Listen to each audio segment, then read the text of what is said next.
Gusto mo ba na ikay habol-habulin at hanap-hanapin ng partner mo?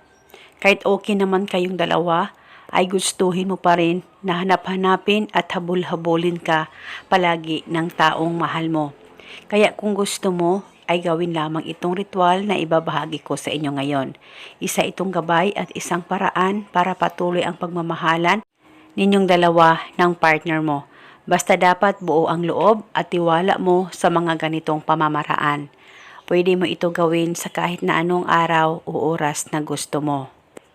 Ang gagawin mo lamang, kumuha ka ng papel at panulat.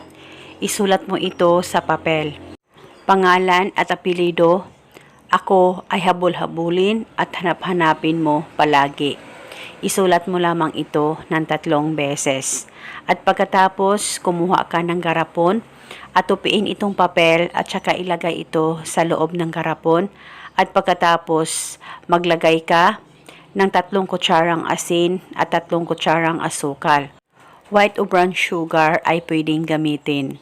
At pagkatapos mo nang malagay lahat, hawakan ang garapon, hawakan ito sa 2 kamay mo, ilapit sa bunganga mo, pakaisipin mo siya ng mabuti, at banggitin mo lamang ang nakasulat sa papel ng 3 beses, pangalan at apelido at saka yung hiling.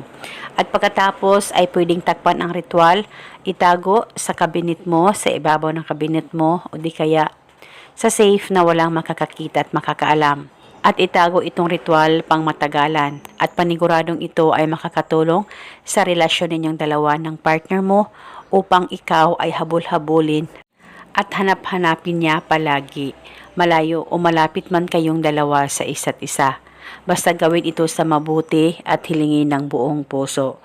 Huwag kalimutang palaging magdasal at manalangin. At ito muna sa ngayon, maraming salamat po sa panonood. May God bless us all.